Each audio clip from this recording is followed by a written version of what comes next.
Hello दोस्तों, नमस्कार। आज हम ऐसा कंपनी के बारे में बात करेंगे। इस कंपनी ने फाइनेंशियल 26 Q1 का रिजल्ट बहुत अच्छा पब्लिक किया है। फिर भी ये कंपनी आज 19% लोअर सर्किट मारते हुए देखने को हमको मिल रहा है। क्यों ये कंपनी इतना लोअर सर्किट मारा है और कंपनी में कोई प्रॉब्लम है क्या? अगर आगे जाके कंपनी क्या करने वाला है, बिजनेस मॉडल क्या है और ये सब चीज़ों के बारे में आज हम बात करने वाला है। ये कंपनी का नाम है दोस्तों कार्ट्रेट टेक। आज 19% लोअर सर्किट मारते हुए हमको देखने को मिल रहा है, क्योंकि फाइनेंशियल जेएम फाइनेंशियल्स ने जैसा रिसर्च इन्वेस्टर ने रिसर्च एनालिस्ट ने इस कंपनी को डाउनग्रेड देखते हुए हमको देखने को मिल रहा है।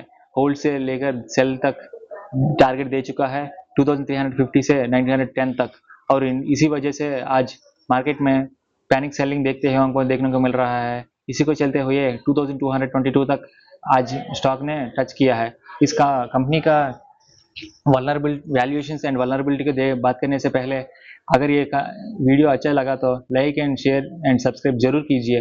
अगर इसी valuations and sector valuation vulnerability के देखने से पहले ये कंपनी का बिजनेस मॉडल को एक बार बात करेंगे। कंपनी का बिजनेस मॉडल है B2B एंड B2C।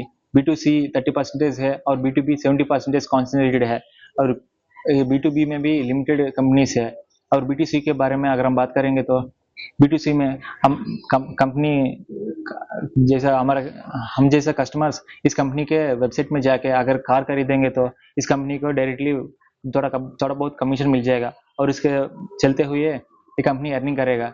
नेक्स्ट के बारे में बात करेंगे तो B2B में कार वाला का OLX व्हीकल्स, बाइक वाला जैसे कंपनी के इनका कस्टमर है। और अगर गूगल में जाके हम सर्च करेंगे तो कार के बारे में ये कार्ट्रेट टेक का वेबसाइट ऊपर आ जाएगा, और इस कंपनी के वेबसाइट में अगर हम गए तो ये कंपनी डाइवर्ट करेगा कस्टमर्स को दूसरे कंपनी के वेबसाइट्स में।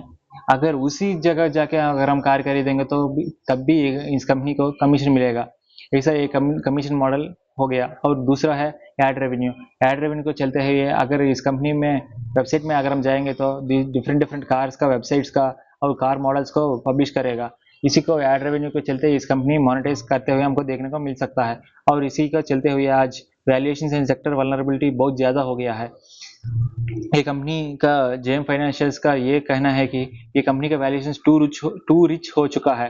फाइनेंशियल ईयर 27 को चलते हुए 43 एबिटा मल्टीपल्स में कंपनी ट्रेड करते हुए हमको देखने को मिल रहा है।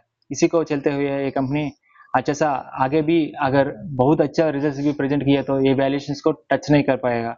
इसी को चलते हुए आज मार्केट में लोअर सर्किट मारते हुए हमको देखने को मिल रहा है। ये अगर हम देखेंगे तो रिसेंटली GST 2.0 को चलते हैं मार्केट में GST का कार्स के लिए बहुत अच्छा रेट कट हो गया है। फिर भी ये कंपनी का वॉलेटिलिटी देखने को मिल रहा है, क्योंकि अभी फेस्टिव सीजन चलने वाला है। फिर भी कोई भी कस्टमर कार नहीं खरीद रहा है, किसी भी चीज़ खरीदने के लिए सोच रहा है, क्योंकि GST रेट कट होने के बाद खरीदेंगे तो कम पैसा में कार मिल जाएगा। इसी को चलते हम बोलेंगे इंडियन टेक मेंटालिटी। इसी को चलते हैं आज फ्लक्चुएट हो गया है ये कंपनी। और ऑटो ये कंपटीशन पोजेस ए थ्रेट। हाँ जी दोस्तों, इसी पॉइंट को आप बहुत अच्छे से नोट करके जा सकता है, क्योंकि AI मॉडल्स जैसा ChatGPT एंड परप्लेक्सिटी इस कंपनी का ट्रैफिक को डाइवर्ट कर रहा है दूसरा और कंपनी के डायरेक्टली। हमने अभी बात किया है ये कंपनी का रोल क्या है। ये कंपनी का रोल है, पहले कार्ट्रेट टेक में हम जाएंगे, उसके बाद इस कंपनी से अंदर जाके दूसरे कंपनी के वेबसाइट्स में जाएंगे। लेकिन अभी चलते हुए क्या होने वाला है, ये कंपनी AI टूल्स जैसा परप्लेक्सिटी एंड ChatGPT इस कंपनी का जो भी जा रहा है आजकल गूगल में तो थोड़ा बहुत सर्च कर रहा है, फिर भी ChatGPT एंड परप्लेक्सिटी में जाके ही अपना रिजल्ट्स ढूंढ रहा है। उसी के चलते हुए कंपनी ये ChatGPT AI मॉडल्स क्या कर रहा है, किसी भी कस्टमर को दूसरा वेबसाइट्स में डायरेक्टली थर्ड पार्टी वेबसाइट्स में डाइवर्ट कर रहा है। इसी को चलते हुए कार्ट्रेट टेक को बहुत नुकसान हो चुका है और मिक्सड सिग्नल्स भी मिल रहा है। फाइनेंशियल ईयर 26 Q1 का रेवेन्यू बहुत अच्छा है, 22 to 23% हमको देखने को मिल चुका है। फिर भी ये नेट प्रॉफिटेबिलिटी डबल हो गया है ईयर ऑन ईयर को चलते हुए। लेकिन जुलाई एंड में भी 9.9% का अपर सर्किट हमको देखने को मिल चुका है। फिर भी रेगुलेटरी रेड फ्लैग्स है, ये सब बोथ BSE एंड NSE ने इस कार्टरेट टेक को लॉन्ग टर्म एडिशनल सर्वेलेंस में डाल चुका है, क्योंकि कभी भी किसी भी कंपनी में हाइयर फ्लक्चुएशन होता है, अपर सर्क्यूट लोअर सर्क्यूट 1 दिन में 2 दिन में 3 दिन में ऐसा मारते हुए चल गए, तो एडिशनल सर्वेलेंस मेजर्स में ये NSE एंड BSE डाल देता है। इसी को हाई वॉलेटिलिटी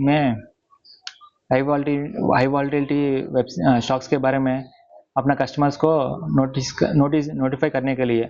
और traffic spikes from GST not enough, अगर हम देखेंगे तो 25% स्पाइक आने वाला है, फिर भी कोई भी रेवेन्यू में अर्निंग्स मोमेंटम भी हमको देखने को नहीं मिल रहा है। इमीडिएट ट्रिगर के बारे में देखेंगे तो JM फाइनेंशियल ने डाउनग्रेड कर चुका है और एग्रेसिव टारगेट रेट कट भी दे चुका है। इसी को चलते ब्रॉडर कंसेंस में क्या होने वाला है, एक्सेसिव वैल्यूएशन मैट्रिक्स भी हो गया है, dependence on B2B 70% B2B dependence भी ज़्यादा हो चुका है, disruptive pressure from AI driven tools भी हो चुका है। और काउंटर पॉइंट्स के बारे में बात करेंगे तो strong recent quarterly earnings performance भी है, surgeon platform traffic GST rate cuts के बाद बहुत ज़्यादा हो चुका है और इन्वेस्टर्स भी काशियस हो चुका है ASM के चलते हुए। और इसी को चलते हुए आज मार्केट में कार्टरेट टेक बहुत अच्छा गिर चुका है। और आपका जो भी ओपिनियन है इस वीडियो के बारे में आप कमेंट सेक्शन में बोल सकते हो और लाइक शेयर सब्सक्राइब जरूर कीजिए। Thank you.